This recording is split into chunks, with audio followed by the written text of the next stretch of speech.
Bet horse racing on DRF Bets. We'll match your first deposit of $200. Get free expert picks and past performances, plus weekly cash back.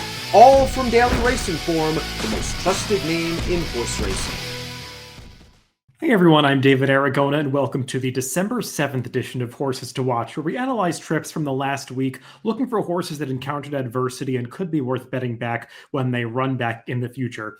This week, I've got two races from last week at Aqueduct to talk about, of course, both on the dirt course there, as there is no turf racing in New York at this time of the year, and one turf race from Del Mar on Saturday. And if you know that I follow the New York circuit, you probably know which horse I'm talking about at Del Mar, but we're going to get to that at the end of the show. We're going to begin with these two races from last week at Aqueduct, beginning with a race from Friday, December 2nd. This was race 6 on that Friday card, an optional claimer, 62,500, non-winners of 2 other than the allowance condition, going 6 furlongs for fillies and mares. And I'm going to begin by showing the head-on and the pan shot of the start of this race. Let's begin by showing the head-on and focus on the number 4, Sister Annie, and the 3 outside gates. And you could see it right there. The horse with the pink sleeves and the pink cap just came over badly on the 2 horses that were right inside of her.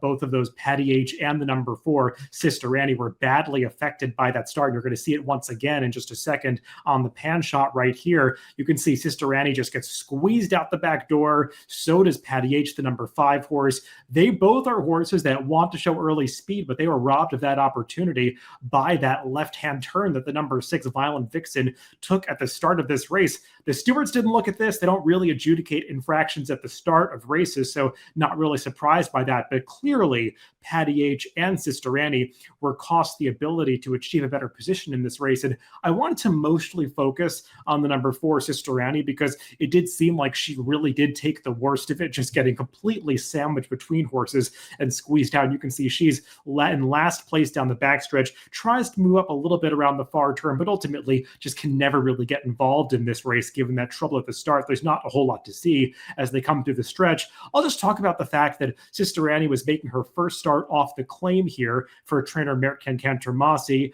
She had been claimed for just $32,000 at Keeneland in her prior start, and they decided to run her back in this much tougher optional claiming race for the $62,000 tag. So moving up by nearly twice the claiming price that she was bought for in her prior race. So that's a real sign of confidence. Obviously, she never got the chance to show what she can do for the new barn, given that terrible start in this race. But I think she's one that you might want to take a look at when she comes back next time, whether it's at the same condition or dropping in for a high-level claiming tag. I think she's a horse that was in solid form coming into this race and will probably do better second off the claim for this new stable in her next start.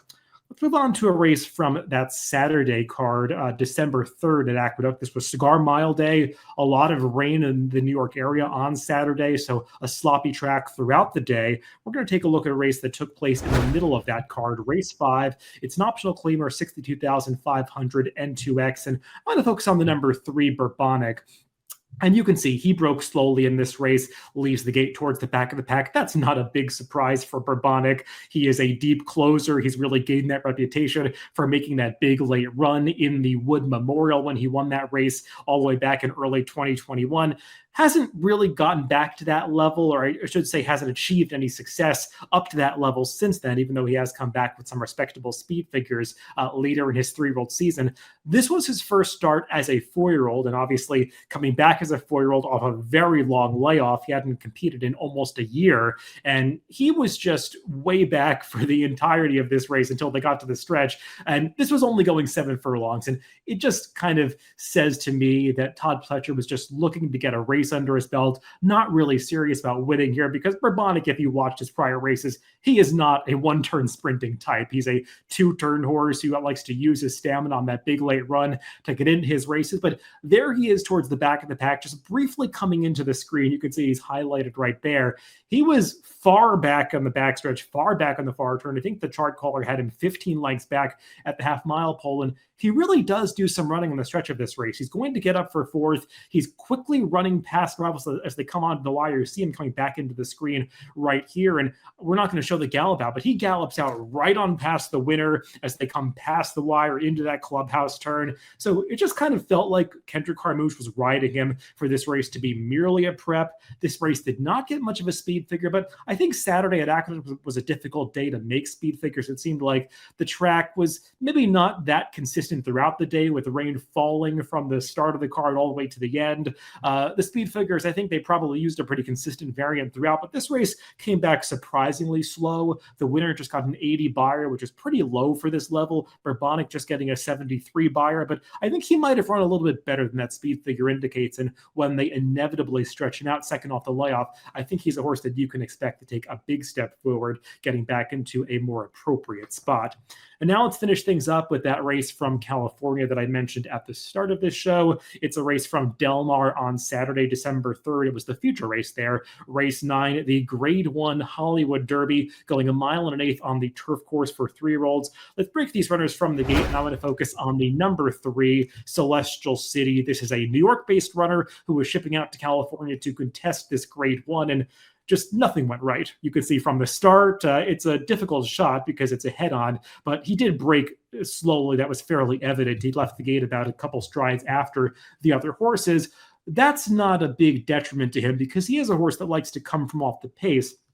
But whereas his prior rider, Jose Lascano, had done a masterful job of getting him back into the races while saving ground after some slow starts in prior races, his jockey this day, Ramon Vasquez, was just unable to ride him with nearly as much finesse. And you can see, for whatever reason, he's taking this horse out into the center of the course, into the clubhouse turn. Typically, in these turf races, you want to do everything you can to save ground on the turns, and Vasquez is making no effort to do so. He went out into the 4-path, heading into the clubhouse turn. He's in a 3-path around the turn, moves out wider on the backstretch here, and you can see the pace is not that fast.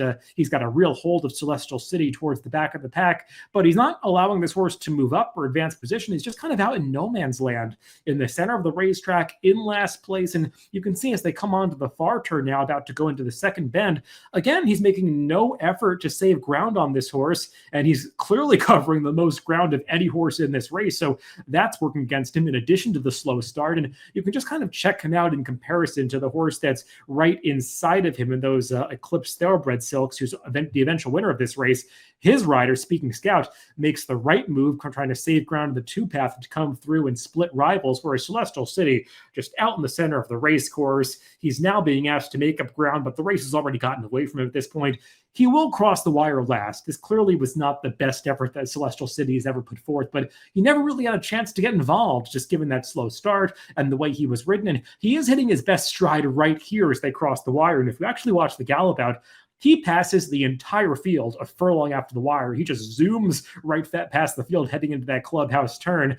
Speaking to a horse that probably just didn't get to put forth his best effort on the day, finished the race with something left in the tank. So probably a frustrating race for his connections to watch, making this trip all the way out west to Southern California to contest this Grade 1 and just kind of ending his 2022 campaign on a sour note. But this horse had been in great form prior to this, winning the Grade 2 Hill Prince with a great ride in his prior start. And I think he's one that was just steadily improving throughout his 3-year-old season for trainer Shug McGahee. And when he comes back next year, I think we're likely to see a better version of Celestial City than we saw in this finale at Del Mar on Saturday. So those were all the horses to watch for this week. If you want to follow any of these horses moving forward, you can add them to your horse watch on DRF.com. Just add them to your watch list, and you'll get email notifications when these horses run back in the future. Thanks for tuning in this week, and make sure to catch future episodes of Horses to Watch on upcoming Wednesdays.